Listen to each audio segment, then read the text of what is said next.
Hello and welcome to The Gaggle, where we challenge and, if necessary, destroy media narratives. I'm Peter Lavelle. All right, this is our continuing coverage of the convention, if you want to call it that. It's certainly virtual in every sense. My quick takes, and we'll dive into it. There's no coherent policy suggestions coming out of this convention. There is one, neocon foreign policy. That stands out very, very clear in my mind.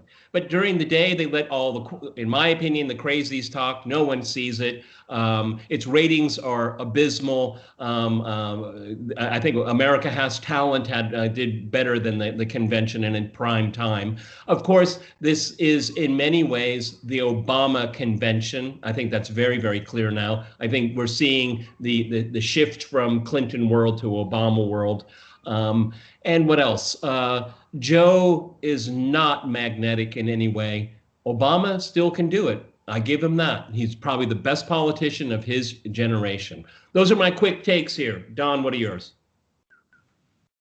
First, this is a fundamental change from, the way these things have been done. You go back to Abraham Lincoln and Douglas and all of that. You go back to the 80s when the last debate that was sponsored by the League of Women Voters took place because they changed the rules beyond what they could tolerate. We now have something where what's on your television is actually a TV show and not coverage of an event. There is no real convention taking place anyplace. There's a concoction of, basically a 2-hour presentation. It's a production. It's a production. It's a TV show. Okay. You could see really embarrassing gaps just in the basic fundamentals of showmanship for that format. When you have multiple carriers like USA Today, Gannett's big, Gannett, one of the biggest news outlets in the United States, their flagship, the USA Today, when it broadcasted 2 hours, there are 3 or 4 music videos inside this thing, 3 minutes each or whatever. And those music videos, they had to black out the sound because they didn't have copyright cleared for Gannett. So Gannett broadcast of this thing is a bad enough 2-hour TV show. There's about 6 minutes, 10 minutes of dead air with just people dancing in, the woods and whatever with guitars. Well, I mean, but Don, it doesn't tell you in a different way. Doesn't that tell you that they have nothing really to say? Let me throw that to you, George. They really don't have anything to say because this is all, and I've been saying this for the entire election season. This is a referendum on Donald Trump. This has nothing to do with Joe Biden, has nothing to do with AOC and Bernie Sanders, as much as Fox likes to tell you that, which is nonsense. They're papering over all of the cracks. They have their avatar. His name is Joe Biden. And I'm going to agree with Don. And it's an awful, awful production. Go ahead. Right. But the key here is that, yes, the election is about Donald Trump, but the Democratic Party has to bring out its voters. And what the convention is supposed to do is to generate enthusiasm among the base. Now, the procession of John Kerry, Cindy McCain, Meg Whitman, John Kasich, they're not going to enthuse the base. These are neocons. These are Iraq war supporters. These are at best, one could say, kind of neoliberal centrists.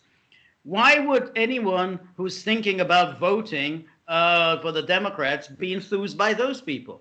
And therefore, they're making the same blunder that they made in 2016, which is to appeal to these disgruntled Republicans, to appeal to the donors, and forget about the actual voters who you have to get to the ballot box.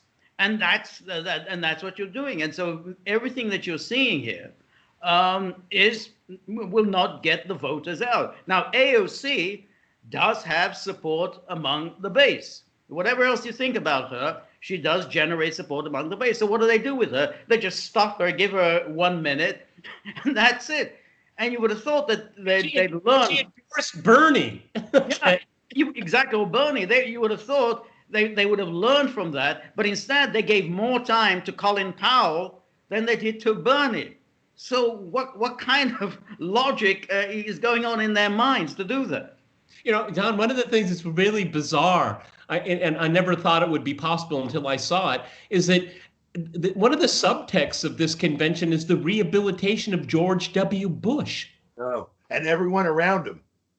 They're packaging that now. Apparently, there's a bunch of Bush administration officials who've signed on to some group to issue statements and a campaign opposing Trump's reelection. Well, we have the Lincoln Initiative also. Okay. Yeah, but this is actually a Bush administration, package. It was announced yesterday, and I don't know who that is, but are we talking, Cheney, Rumsfeld, whoever they don't need a seance to conjure up out of the group that's left, because they were the most discredited administration in at least since World War II when they left.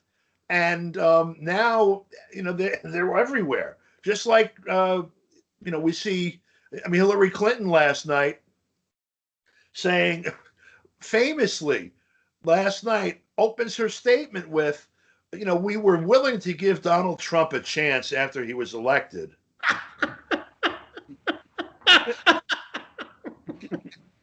It's like it's the entire political establishment is aligned to beat Trump up. It's almost entertaining just in how macabre it is. Yeah.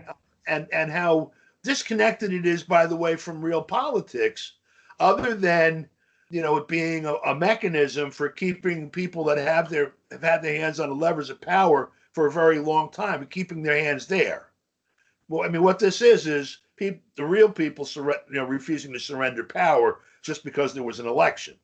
Yeah. And so, they're entitled to have it back, and they're all willing to line up to a person, Democrat, Republican, whatever, to say, this is ours and not that guy over there. Get rid of him.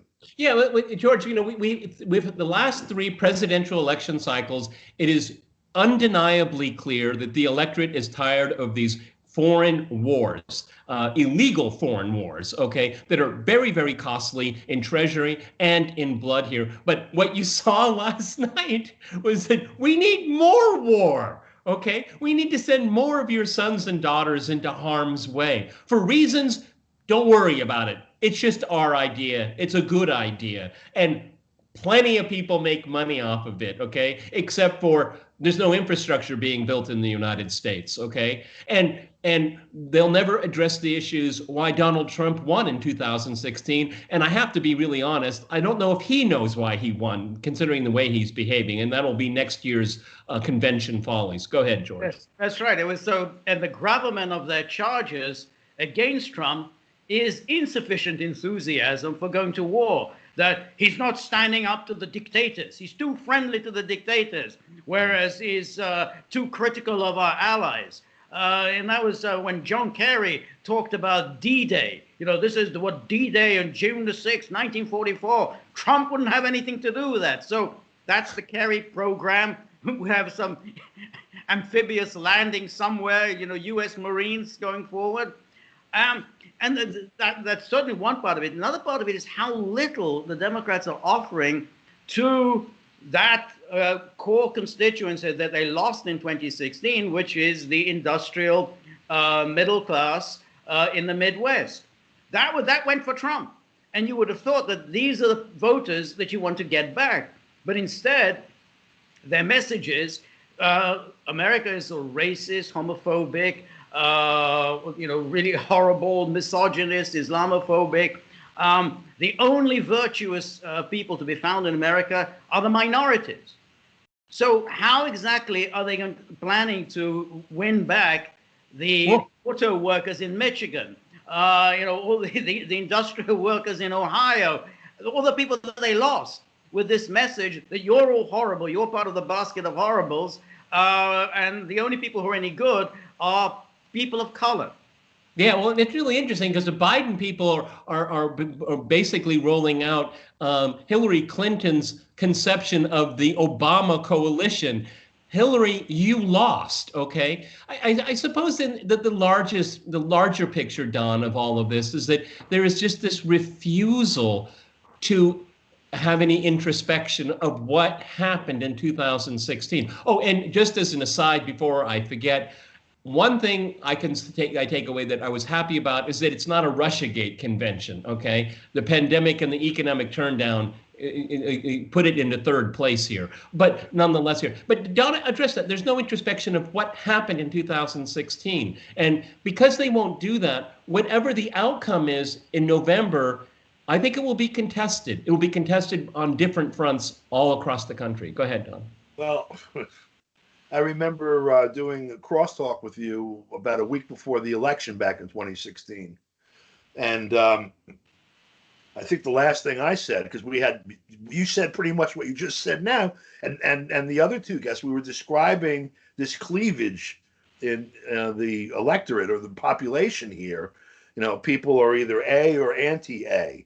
You know, it's not even red and blue. There's an antithetical sentiment going on, almost hatred. On the one hand, ideologically, there's very little difference in terms of policy items. Everyone agrees it should be capitalism, more or less, out of the two opposing sides. Everyone agrees that pretty much that racism is bad, that housing is good, you know, that we need money for schools, and the war is bad. That's a consensus of the population on the ground. And then each of them thinks that the other half is responsible for us having it. And on TV, there are, you know, representatives, quote unquote, symbolic representatives of each position, beating up on one channel this group of characters and on another channel that group. And the next day on social media, which you would think would be leading that stuff, you can see people like spitting out what they saw on TV last night. And for fact, it's just a scary environment. And now we've had 4 more years of it being much more intensively driven by the corporate, by like the mega media. So the problem with that is they've been acting as a conductor almost of the entire sociology of the country. And it's all been, the polls have been everybody here and Trump and his acolytes and cultists or whatever here. That's how it's portrayed. And yet, in the middle of all of that, the polls are pretty much exactly where they were a couple of weeks before. Well, okay. And let me finish up on this point here, okay? Because I think that's really interesting. Is that for me? Okay, again, this is a beauty contest. This is a talent contest. This is a poor quality television production. But really, what all of it has in common, and we'll all three of us sit down and talk about this next week, is that both sides are doing exactly the same thing. They refuse to have a critique of neoliberalism, okay? And they're refusing to do it in different ways. 15 seconds each. Go ahead, George, first. Yes, that's exactly right. So all of the policies that were pursued in the Bush, Clinton, Obama years, which is shipping manufacturing jobs overseas, offshoring, financialization of the economy, none of that has been critiqued. None of it. Not one thing. The Democrats haven't come up with any plan of how they're going to put America back to work. Just saying, oh, it's all Trump's fault. It's all Trump made a mess of it. Trump, it's the Trump virus, and the economy is in turmoil because of the Trump virus. They don't have what are you actually going to do? What's the okay? Right, and Don, 10 seconds. We're almost out of time. To me, so far, the 6 hours of that response to the question you just asked, coming from the Democratic Party, sounds like Joe's World, party time, excellent. That's about it. That's about it. Okay, Don DeBar, George Szamuely, thank you for joining me here on The Gaggle. We're going to continue our coverage of the convention, and the Republicans next week will just get the same treatment. Take care, guys.